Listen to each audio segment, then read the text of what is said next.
Assalamualaikum warahmatullahi wabarakatuh. Alhamdulillah jumpa kembali kita di channel kita, channel Ovam Bevam dan panturapos.com ya.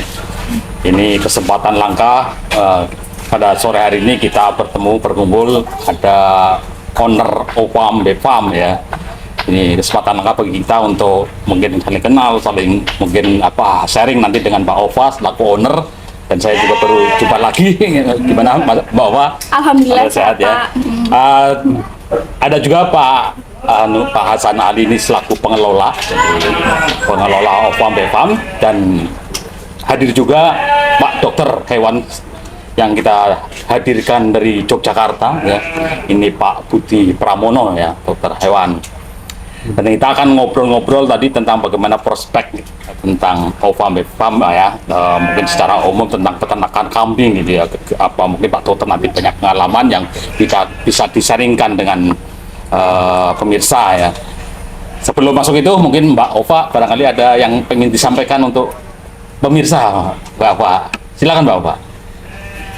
Ya, perkenalkan saya Ova Anissa yang merupakan owner di Ovam Bevam ini. Ya. Harapannya Mbak gimana Mbak? Harapannya untuk usaha yang sedang dijalankan ini usaha baru ya Pak ini. Semoga semakin dikenal oleh banyak orang. Semoga berjalan dengan konsisten jadi usaha kambing yang besar. Oke. Amin. Kemudian kita doakan ya. Amin. Kita optimis ya. Amin. Optimis. Apalagi dengan pengelola Pak Hasan Ali. Iya, Kita optimis. Pengalaman di dunia kambing ini.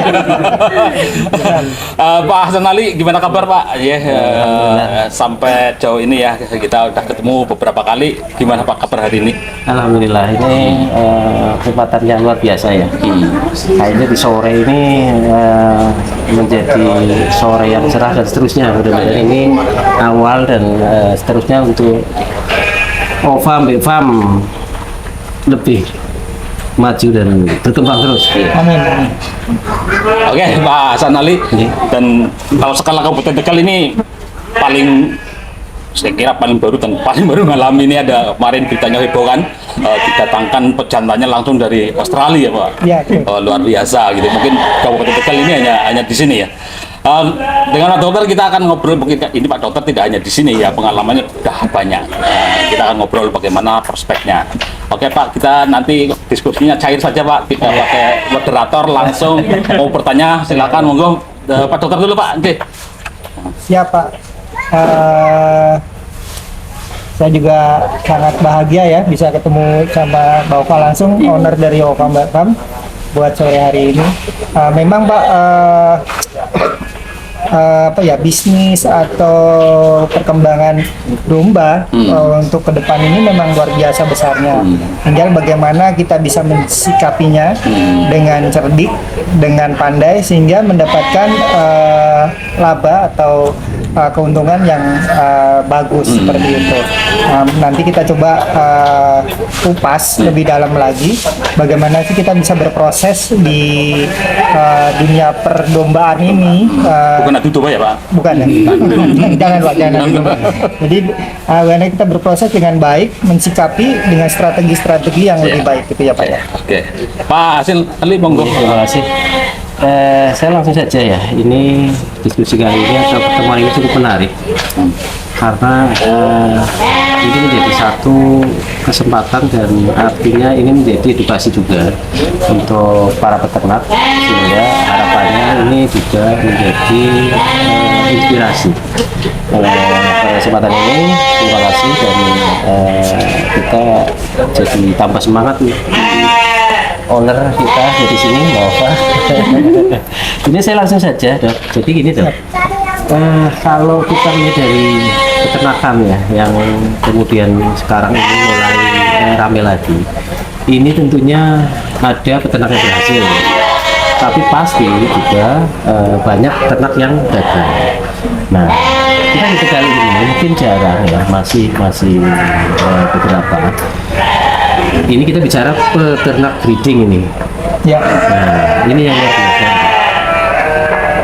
Peternak breeding ini jarang yang berani menempuh jalur ini karena ini panjang. Betul Pak. Prosesnya panjang.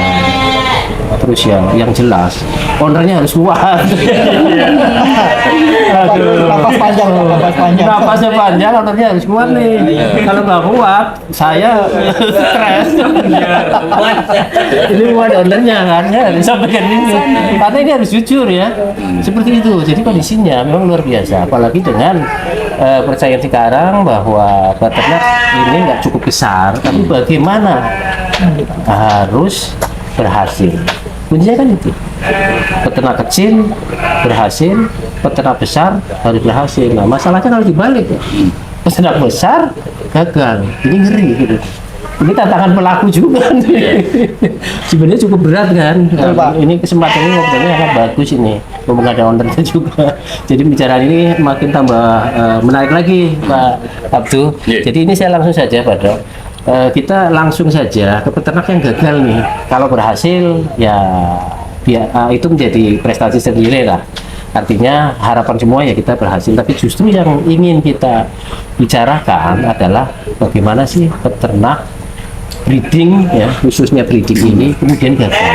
Nah, faktor-faktor ini tentunya banyak. Mungkin analisa saya Pak Dokter ada beberapa catatan dalam analisa ini. Peternak breeding ini kemudian gagal.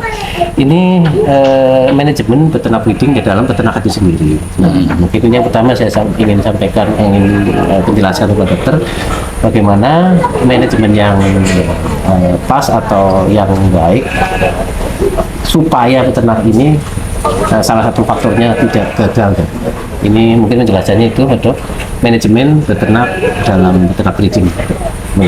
Oke Pak, sebentar Pak. Jadi kalau beternak domba itu memang benar kata Hasan bilang perlu napas yang panjang. Artinya modalnya harus kuat, ya kan? Artinya begini, kita harus memahami goal yang ingin kita capai dulu, sehingga kapitalis yang akan keluar akan jelas apa adanya, karena goalnya jelas. Oh, kita mau breeding, yang mau kita jual apa? Oh, yang mau kita jual adalah anak. Anak ini untuk mendapatkan anak yang bisa dijual usia berapa? Misalnya usia 6 bulan misalnya gitu, untuk siap masuk ke ranah pasar sate misalnya gitu. Untuk Tegal luar biasa ya Pak ya. Sate Tegal tuh udah terkenal di mana-mana gitu ya. Artinya kebutuhan akan balibul ya. Di bawah 5 bulan itu luar biasa tinggi. Untuk mendapatkan 5 bulan dibutuhkan berapa rentang waktu sih? Buntingnya aja sepanjang 5 bulan. Lalu pemeliharaan fattening, pengemukan itu dari lahir sampai 5 bulan baru bisa dijual. Artinya benar-benar napasnya panjang. Ya toh, apabila slip sedikit kelar ya Pak ya. Karena apa? Pembayaran pakan ya kan itu nggak sedikit, pembayaran sumber daya manusia atau ABK-nya juga luar biasa besar. Ini yang kemudian kalau dalam manajemen penataannya nggak pas Pak, itu kan artinya akan keluar dana yang luar biasa besar kan itu, yang sia-sia. Oleh sebab itu harus ditata dengan baik. Yang kita kenal yang namanya status fisiologis ternak Pak. Nah, status fisiologis ternak ini bagaimana dari masing-masing fase. Fase fisiologis ternak itu ada yang namanya fase breeding Pak. Fase breeding itu siap untuk dikawinkan usia 10 bulan ke atas untuk betina kan seperti itu. Nah, ini fase breeding untuk koloni 2 bulan ya Pak ya. Lalu 2 bulan peternak-peternak pada umumnya nganggap oh sudah dikawinkan kan gitu ya. Padahal kita taunya dia bunting atau enggak dari mana? Ya kan? Jumlahnya ratusan. Padahal jumlahnya kayak Ovam Beper berapa kan gitu, luar biasa banyak kan. Nah, kita taunya dia bunting atau tidak bagaimana? Kalau kita tidak menggunakan sebuah teknologi yang namanya ultrasonografi yaitu USG. Kita lakukan di Ovam Beper itu USG. Ya kan Pak? Untuk memastikan 2 bulan fase koloni ini efektif. Seperti itu Pak. Jadi 2 bulan lalu kita USG. Kita akan menemukan berapa banyak yang dia bunting. Setelah bunting, kita akan melakukan evaluasi. Bunting misalnya satu koloni 20 ekor. Ternyata yang bunting itu 70%. 70 kalikan 20 berarti ada 14 ekor ya Pak ya. Dengan 14 ekor ini itu adalah titik atau nilai yang relatif aman Tapi kalau cuma 60% itu bisa dikatakan kita babak belur, Pak. Apalagi cuma 30% kebuntingan. Karena 2 bulan. Karena 2 bulan, Pak, ya kan? Apalagi tanpa USG. Ya kan, tanpa USG saya babak belur gitu. Ya kan, karena biaya pakan, biaya tenaga kerja, listrik dan tetek bengek liarnya, belum penyusutan kandang, luar biasa kalau harus dihitung kan itu. Nah, itu harus benar-benar presisi. Harus benar-benar 70% minimal. Kalau tidak ada 70% sudah bisa dipastikan gagal gitu. Kalau cuma sekedar bunting bisa gitu. Tapi apakah bisa tembus di 70%, itu adalah PR-nya, Pak. Jadi fase breeding untuk bunting harus 70% di saat koloni 2 bulan, Pak. Nah, itu kunci pertama. Lalu kunci berikutnya, Pak. Setelah bunting mau diapakan? Apakah pakannya ini akan begitu saja? Enggak. Pakannya akan kita push, Pak. Ya kan, seperti yang sudah dilakukan di Ofam Bepam. Yaitu kita nge-push domba-domba yang sudah teridentifikasi bunting oleh USG tadi, kita push sampai fase kelahiran. Kenapa? Ternyata yang kita dapati, Pak, sebuah ilmu adalah tumbuh kembang si tempe ini, Mbak, yaitu adalah 8 kali bobot lahir setelah sapi. Artinya kita ngejar bobot lahir dong gitu. Kalau bobot lahirnya rata-rata 3 kilo, 3 kali kan 8 kan 24 kilo. Artinya dengan bobot 24 kilo, sate Tegal itu menerima. Jadi tidak butuh 5 bulan kan? Iya, betul. Ya kan, 3 bulan aja sudah siap untuk dijual, untuk masuk ke pangsa sate. Artinya kita sudah mangkas 2 bulan pemberian makan dan pemberian tenaga kerja. Kita udah mangkas, Pak. Itu udah prestasi luar biasa. Tetapi kalau kita tidak memahami tadi fase manajemen tadi, Pak, kita buntingnya hanya bunting aja, kasih makan ya kasih suket aja. Ya lahirnya nanti cuma 1,8 kilo atau cuma 2 kilo. 2 kali 8 16 kilo. Kita harus masuk fase berikutnya yaitu fattening, penggemukan lagi, biaya lagi kan gitu. Artinya keluar uang lagi. Ya kan? Inilah yang kemudian dari teman-teman tidak memperhatikan goal yang ingin dicapai. Lalu bagaimana kita meraih sebuah goal itu yang nggak dipegang sama teman-teman. Nah, akhirnya kegagalan pertama yaitu kegagalan bagaimana memahami manajemen yang bisa kita kerjakan. Apakah di Tegal itu manajemennya akan sama seperti di Jogja di kota kami? Enggak juga, Pak, gitu. Karena di Tegal butuhnya Bali Bull. Sedangkan kita di Jogja tidak gitu, butuhnya di usia 8 sampai 10 bulan kan gitu. Kan jadi berbeda pasarnya lagi. Tapi karena di sini konteksnya adalah di bawah 5 bulan, kenapa tidak kita kejar di titik itu sehingga akan memangkas banyak sekali pengeluaran. Nah, itu di titik manajemen ya, Pak, yang bisa saya bagikan sedikit itu. Oke. Luar biasa ini ya. ini lebih menarik lagi, Pak Abdul. Ini tadi bagaimana ada fase-fase itu dari ini kayaknya di channel tertentu baru sekarang ini dibuka ini. Ini kayaknya rahasia gitu. Di Ova nih yang pertama nih. Nah, ini menyambung, Dok. Tadi cukup menarik yang disampaikan. Ini akhirnya mengarah ke waktu ya. Nah, sekarang ini lagi rame ada jenis unggulan, Dok. Ya, jenis unggulan, Border, Awasi, kemudian Kuko, kemudian Tekstil dan lain-lain. Nah, ini terkait dengan waktu tadi, artinya jenis unggulan ini yang mengarah ke satu perubahan genetik yang lebih baik, di mana akhirnya bisa memangkas yang mungkin 6 bulan kita bisa efisiensi waktu menjadi 3 bulan dengan bobot yang ini bisa mendekati lebih dari yang umum ya, Dok. Nah, ini mungkin penjelasan lagi, Dok, kayaknya lebih dalam lagi. Prospek ke depan tentang perbaikan genetik gitu ya, Dok. Jadi yang terkait dengan sekarang domba unggulan dari luar. Nah, itu seperti apa, Dok, tentang perubahan genetik dari luar? Oke. Jadi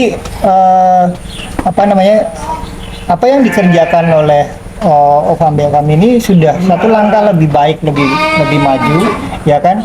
Dengan melakukan pemilihan genetik unggul, dengan melakukan perbaikan genetik unggul. Jadi dari dulu permasalahan yang kita hadapi adalah begini. domba-domba lepas sapi kita bobotnya itu hanya 12 Iya. sampai 15 kilo. Itu udah keren. Itu domba-domba kita zaman dulu. Seperti Sama itu. sekarang lokal seperti itu, Dok. Ya, domba lokal benar ya berarti ya. Benar ya. Kemarin hasil timbangannya seperti itu. Jadi domba lepas sapi kita yang lokal itu adalah 12 sampai 15 kilo. Kalau Sekitar 3 bulan. 3 bulan kan. Kalau kita runut lagi lahirnya, pasti lahirnya di bawah 2 kilo.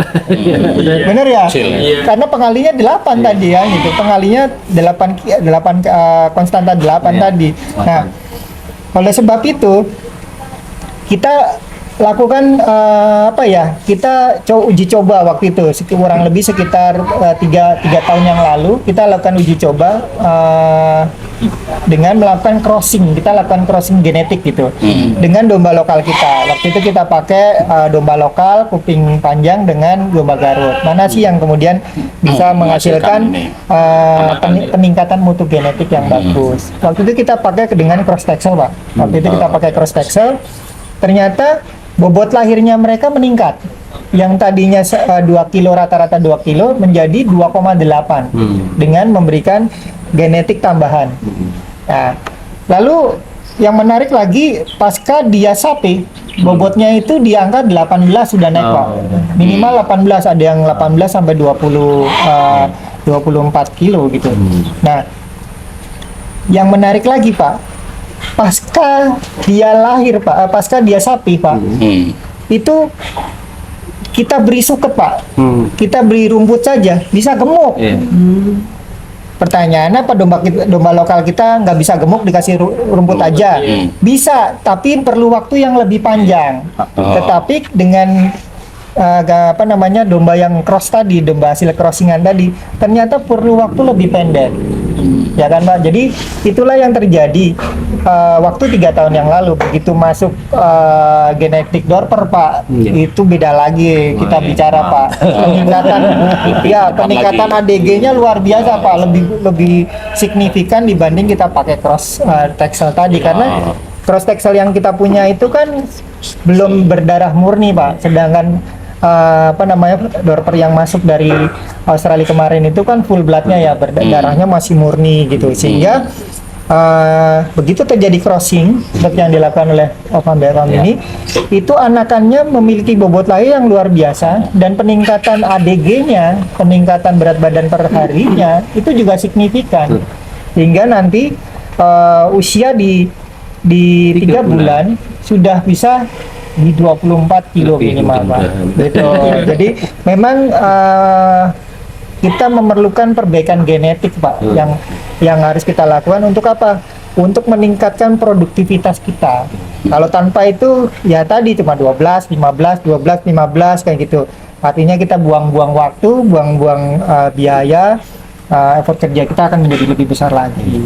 Luar biasa, Dok. Ya, kita punya F1 yang 2 bulan. Kita kemarin timbang sudah masuk di 18 sekian, Dok. F1 di 2 bulan. 2 bulan. 18, Pak ya. Padahal itu kalau dikali 8 lokalnya udah kalah ya. Peningkatannya tinggi ya. Ini banget ya, Pak ya.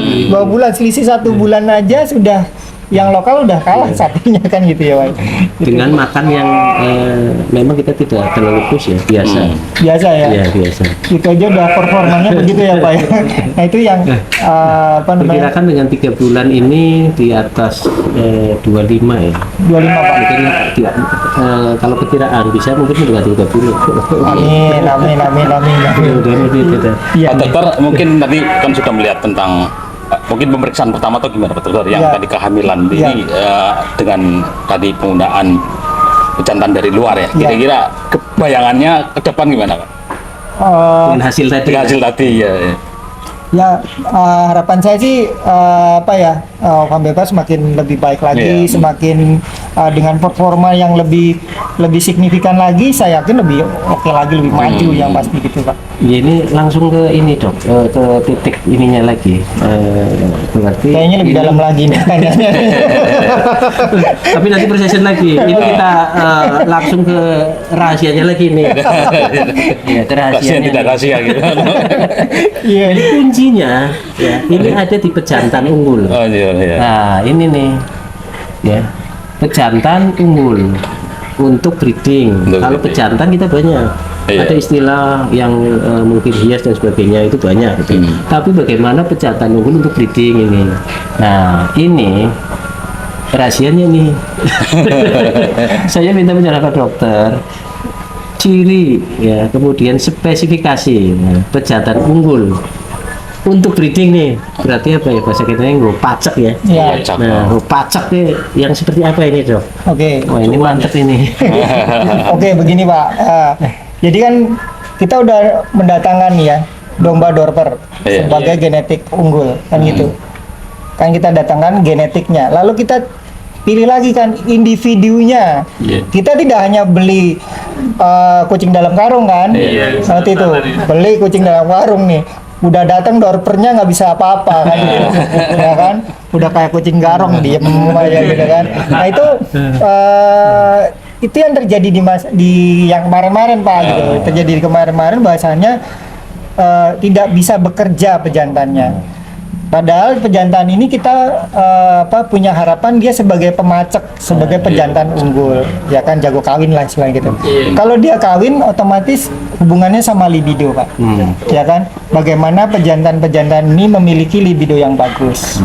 Nah, salah satunya kita lihat dari aktivitas yang namanya aktivitas testis gitu. Aktivitas testis ini harus punya elastisitas Pak. Dia elastisitas, dia bisa menjauhi tubuhnya dan mendekati tubuhnya. Artinya dia bisa naik turun. Kenapa? Karena testis ini butuh suhu yang stabil. Kalau dia kepanasan dia akan menjauhi sumbu Iya, tubuh. Tapi kalau dia kedinginan dia akan mendekati, mengkeret gitu, mendekati sumbu tubuh, mencari kehangatan kan gitu. Nah itu harus seperti itu Pak. Iya. Berarti kalau dia misalnya kok di bawah terus gitu, lah nak misalnya kademen Pak, lah kan spermatozoanya juga akan rusak Pak. Ya kan hubungannya sama spermatozoa. Lah kalau dia kawin kalau spermatozoanya elek ya Pak, ya ora bakal bunting kan gitu. Bener ya kan? Nah itu. Nah lalu yang kedua Pak, pada saat kita melihat testis ini Pak bisa naik turun, kita bisa lakukan perabaan Pak. Kita raba tuh pangkal testis Pak. Pangkal testisnya ini harus kenyal, lembut, lunak gitu, kendo gitu. Tidak boleh besar, tidak boleh kenceng, tidak boleh kayak bengkak gitu, tidak boleh Pak. Karena perototan yang di pangkal testis ini harus fleksibel sehingga dia bisa menaikkan dan menurunkan. Lah kalau misalnya dia kenceng gede gitu, otomatis kan dia terjadi pembengkakan. Iya. Otomatis dia tidak mampu melakukan elastisitas naik turunnya testis ini Pak gitu, sehingga dia akan mengalami abnormalisasi. Pada saat saya kelilingan Pak di lapangan ini yang terjadi. Dorper-dorpernya di lapangan itu tidak mengalami elastisitas yang sempurna. Pangkalnya ini pada bengkak-bengkak. Lagi ngopo kan gitu. Saya dipanggil, saya disuruh evaluasi. Kok punyaku Berarti fungsinya hiasan. Eta ono lanang ya. Nah lanangnya ono baca karir. Nah itu padahal kita kan udah beli mahal. Udah mendatangkan genetik yang bagus dan mahal. Tapi tidak mampu bekerja ya karena itu Pak, karena ketidakmampuan si peternak ini untuk memilih. Ya kan? Rahasianya nih. Iya. Ya, itu pokoknya beli. Itu berapa? Sekian puluh juta beli. Mampu gaya. Wah, keren ya kan? Kan begitu ya? Catatan tangguh gitu. Catatan tangguh. Sampai sini nggak mau kerja. Ya kan? Kalau kerja cuma 20-30% lah. Kenapa? Kasus sih. Ya tadi spermatozoanya nggak beres kan gitu. Nah, kalau spermatozoanya nggak beres, walaupun kawan kawin ya tetap aja Pak nggak akan kita mengalami persentase kehamilan yang bagus. Kunci dari keberhasilan breeding itu kan kuncinya adalah presisi Pak. Ya kan, presisi kita menghitung waktu, presisi kejadian, memprediksi kejadian dia bunting. Yaitu sehingga kita punya presisi hitungan besok berapa sih kita akan menghasilkan anakan lahir dengan bobot yang sudah kita kasih target. Nah itu kunci keberhasilan breeding di situ. Sedangkan ini semua tidak diperhatikan sama peternak sehingga itu mengalami banyak kegagalan di lapangan, Pak. Seperti itu. Jadi gini Mas Abdu, yang saya sampaikan gini, memang ini tantangan besar semua untuk para peternak, khususnya adalah breeding. Maka ketika saya presentasi di owner ini memang jadi tanggung jawab moral yang besar juga. Sehingga maka kami coba tawarkan, saya butuh tim, makanya tidak sia-sia lah saya menggandeng nih. Dibalik dokter tingkatnya nasional ini. Salah satunya itu tadi, bagaimana saya bisa memilih itu. Dan alhamdulillah gimana dok hasilnya?